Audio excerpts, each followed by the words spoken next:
गेल्या 20 ते 25 दिवसापासून महाराष्ट्राच्या जनतेच्या मनामध्ये एक प्रश्न आहे, अजित पवारांचा घात झाला की अपघात होता। या प्रश्नांच्या उत्तराच्या मध्ये रोहित पवार यांनी दररोज पत्रकार परिषद घेत आहेत। आज तर त्यांनी नवीन माहिती दिलेली आहे। चंद्रबाबू नायडू ज्यांच्या सपोर्टवरती हे सरकार सुरू आहे, त्यांच्याच पक्षाचे एक मंत्री केंद्रामध्ये आहे राममोहन नायडू, आणि चंद्रबाबू नायडू आणि व्हीएसआर कंपनी यांच्याशी आर्थिक हितसंबंध असल्याचे त्यांनी आज सांगितले। त्यामुळे आता या प्रकरणामध्ये पुढे काय होतंय, राममोहन नायडू यांचा राजीनामा रोहित पवार यांनी मागितलेला आहे। सर, काय सांगाल तुम्ही? आज मोठा खुलासा केलाय। आता पुराव्या सकट खुलासा केलेला आहे। पुरावे तिथे दिलेले आहेत की चंद्रबाबू नायडू साहेबांचे परिवारातले जे लोक आहेत ते एका कंपनीमध्ये डायरेक्टर आणि मालक आहेत। त्याच कंपनीला व्हीएसआर नावाच्या या कंपनीला, म्हणजे व्हीके सिंग जिथं मालक आहे तेच व्हीएसआर कंपनी जसे एक विमान घेऊन दादा बारामतीकडे जात होते। 28 तारखेला त्यांचा तिथं ऍक्सिडेंट का घातपात हे आपल्याला तिथं बघायचं आहे। तर मग ते विमान व्हीएसआरचं होतं आणि व्हीएसआरला जर फंडिंग टीडीपीचे फॅमिली मेंबर्स तिथं करत असतील, नेत्यांचे फॅमिली मेंबर्स, आणि हे जे राम बाबू आहेत जे आता मंत्री आहेत या देशाचे एव्हिएशनचे, ते टीडीपीचे आहेत। ते चंद्रबाबू नायडूंनी त्यांना तिथं बसवले आणि मग चंद्रबाबू नायडूंच्या फॅमिली मेंबरचं रिलेशन पर्सनल पण, कारण का लग्नाला रोहित सिंग हा जो व्हीएसआरचा डायरेक्टर आहे त्याच्या लग्नाला चंद्रबाबू नायडूच्या फॅमिलीचे लोक गेले होते, आम्हाला कळले, आणि फंडिंग सुद्धा केलं। म्हणजे आर्थिक व्यवहार पण आहे आणि व्यक्तिगत रिलेशन सुद्धा आहे।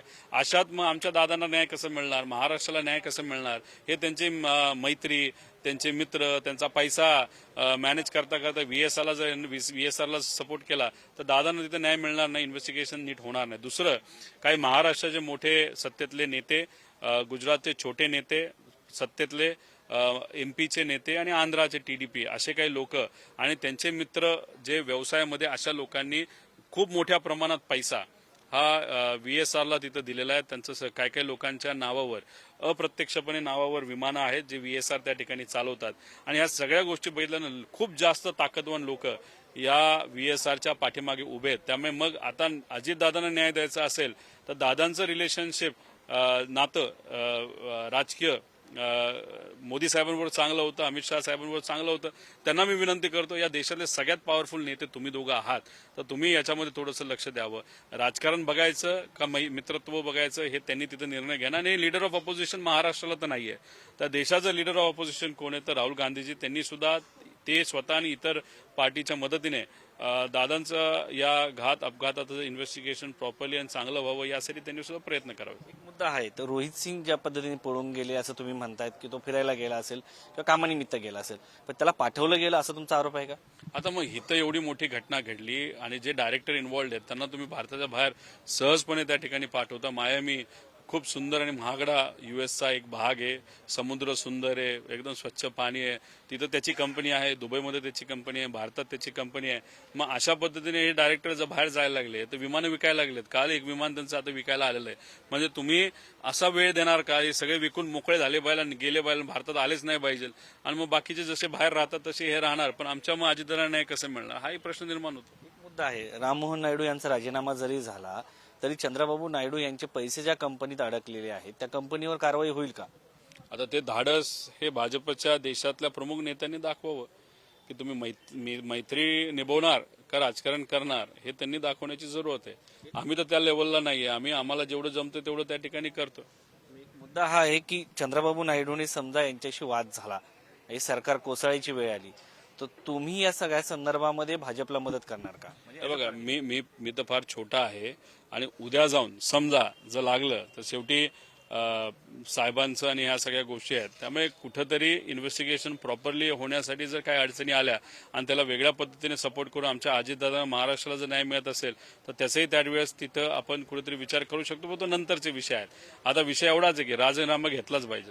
मात्र अजितदादासाठी हे देखील केलं जाईल, सरकारने जर सपोर्ट मागितला, चंद्रबाबू नायडूंनी जर सपोर्ट काढला तर तुम्ही पाठीशी उभे राहाल? नाही, मी फार लहान आहे, मी आमदार आहे, मी काही खासदार सुद्धा नाही, याच्यावर मला काही बोलता येणार नाही आणि मला ते वाटत पण नाही। त्यामुळे आमचं फक्त या मोठ्या नेत्यांना एवढंच सांगणं आहे की बाबांनो, लक्ष द्या आणि दादांना न्याय द्या। दादा तुमच्या जवळ होते, पवार साहेबांना सोडून ते तुमच्या बरोबर आलेले आहेत, आणि दादांवर हा जर घातपात नाही तर घात झाला असेल तर, आणि त्याची जर पारदर्शक पद्धतीने इन्व्हेस्टिगेशन होत नाही, तपास होत नसेल, तर मग कुठेतरी मित्रत्वाला तडा गेला असं आपल्याला म्हणावं लागेल। आणि महाराष्ट्रातल्या लोकांची इच्छा आहे ती तुम्ही जर पूर्ण करत नसाल तर हे योग्य नाही। अजितदादांच्या घातपाताचा विषय थेट केंद्र सरकारच्या खुर्चीपर्यंत येऊन पोहोचलेला आहे, त्यामुळे या सगळ्या प्रकरणामध्ये अनेक प्लेयर जे आहेत काम करताना दिसतात, असं वाटतं तुम्हाला? आता आम्ही खोलात गेलो नसतो तर या गोष्टी बाहेर आल्या नसत्या, नाही तर ह्यांच्यावर आम्ही अवलंबून राहिलो असतो आणि वर्ष 2 वर्षानंतर कळलं अरे बाबा चंद्रबाबू नायडूंचेच कंपनीला VSRला दिले आणि क्लीन चिट दिली. सुरुवातीलाच क्लीन चिट तर मंत्री महोदयांनी दिली होती की काय नाही, काय अडचण नाही. आता तुम्ही आम्हाला म्हणता की बाबा नीट अभ्यास करा. आता आम्हा अभ्यास करून पुराव्यासकट बोलतोय आणि दुसऱ्या बाजूला तुम्ही क्लीन चिट देता. मग क्लीन चिट द्यायचं कारण काय? तर हे कारण आहे. मुद्दा आहे. शरद पवार राज्यसभेवरती येणार कायची महाराष्ट्राला प्रतीक्षा आहे. सुरुवातीला असं म्हटलं जात होतं की जेव्हा सगळे एकत्र येणार त्यावेळेस शरद पवार राज्यसभेवर येणार होते. मात्र आता परिस्थिती अशी आहे की त्याची तब्येतही ठीक नसते. मात्र अशा परिस्थितीमध्ये महाविकास आघाडीच्या वतीने ते येणार का? हे बघा, साहेबांबरोबर या बाबतीतली चर्चा कुठं तिथं झालेली नाही, पण अजितदादांनी इच्छा वर्तवली होती की या देशातले सगळ्यात अनुभवी नेता कोण असेल तर साहेब आहेत आणि उद्या जर पवार साहेबांना राज्यसभेत पाठवायचं झालं आणि जर आपण एकत्रित आलो तर आपण तो पाठिंबा देऊ शकतो. ही त्यांची भावनिक इच्छा होती. साहेबांबरोबर ती चर्चा झाली नव्हती. साहेबांकडनं अजून काही त्याचा रिस्पॉन्स त्या ठिकाणी आला नव्हता आणि इकडं महाविकास आघाडीकडनं सुद्धा बोलत असताना जे सर्व नेते बोलत आहेत राऊत साहेबांसारखे, आता तेही बोलतात आता उद्या जाऊन पवार साहेब या बाबतीत काय, पण या देशामध्ये अनुभवाच्या बाबतीत सगळ्यात अनुभवी नेता कोण असेल तर ते फक्त एकच नाव येतं, ते पवार साहेब. एव्हिएशन डिपार्टमेंटमध्ये पवार कुटुंबाच्या सगळ्यात जवळचं नाव प्रफुल्ल पटेल यांचं आहे. या सगळ्या प्रकरणामध्ये प्रफुल्ल पटेल यांची काही मदत इन्व्हेस्टिगेशनमध्ये तुमच्या पक्षाला म्हणा पवार कुटुंबाला होताना पाहायला मिळते का? नाही, अजूनपर्यंत त्या बाबतीतली कुठंच मदत त्या ठिकाणी झाली नाही. मी कॉन्टॅक्ट केला नाही, तेही मला कॉन्टॅक्ट करत नाही. पण एक आहे, जय आणि पार्थ नक्की त्याच्यामध्ये लक्ष देऊन आहेत. त्यामुळे परिवार म्हणून आम्ही आहोत. नेते त्यांना राजकारण करू द्या. आम्ही मात्र परिवार म्हणून अजितदादांना न्याय, कारण लोकांची मागणी तो न्याय मिळाला पाहिजे. आम्ही आमच्या लेवलवर प्रयत्न करू. त्यांनी त्यांच्या अनुभवाचा उपयोग करून एखादी प्रेस कॉन्फरन्स घेऊन जर धाडस असेल तर त्यांनी दाखवावं त्यांच्याकडे काय इन्फॉर्मेशन आहे, दादांचा घातपात झाला का, घात झाला का, नाही काही झालं, ऍक्सिडेंटचं नुसतं झालं, हे जर दाखवू शकतात. कारण त्यांचे MRO आहेत, ते मंत्री राहिलेले आहेत, एव्हिएशन मंत्री, त्याच्यात बरेच काही त्यांचे अधिकारी अजून सुद्धा ओळखीचे आहेत, परिचयाचे आहेत, संपर्कात आहेत. या सगळ्या गोष्टीचा वापर करून माहिती काढणं हे त्यांच्यासाठी काय एवढं अवघड नाही. आमच्यासाठी तर फारच अवघड आहे, तरी आम्ही काढतोय. त्यांच्यासाठी फार सोपं आहे. सरकारला धोका होईल म्हणून ते असं करतायत. म्हणजे त्याच्यामध्ये ज्या पद्धतीने तुम्ही नावं येत आहेत, जे घटक पक्ष येत आहेत थेट त्यांचे प्रमुख नेत्यांची इन्व्हेस्टमेंट पाहायला मिळते. अशा परिस्थितीमध्ये ते त्यामुळं पत्रकार परिषद घेत नाही किंवा माहिती देत नाही, कारण त्याच्यामध्ये एवढे 10 वर्ष देशाचे या ठिकाणी ते विमान वाहतूक मंत्री राहिले. जे लोक महाराष्ट्राचा विचार करतात, लोकांचा विचार करतात, आपल्या नेत्यावर जर अन्याय झाला असेल तर नेत्याचा विचार करतात, पूर्वी ज्या नेत्यांनी आपल्याला सहकार्य केलं त्यांच्या भावनेबद्दलचा विचार करतात, ते लढायला तयार असतात. जे फक्त स्वतःचा विचार करतात ते मात्र कधी तिथं रिस्क घेत नाही. हे मी त्यांच्याबद्दल बोलतो असं समजू नका. पण कुठलाही नेता असा असतो की तो फक्त स्वतःचा आणि स्वतः परिवाराचा आणि स्वतःच्या आर्थिक फायद्याचा नाही तर राजकीय फायद्याचा विचार करतो. ते मात्र स्वतःला सेफ ठेवतात. बाकीची जी वाट लागली तरी चालेल.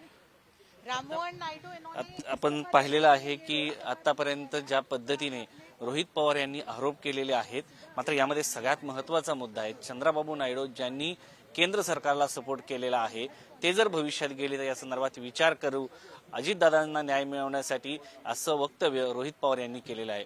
व्हिडिओ जर्नलिस्ट अनिल कपूरसह शिवाजी काळे, पुढारी न्यूज, दिल्ली.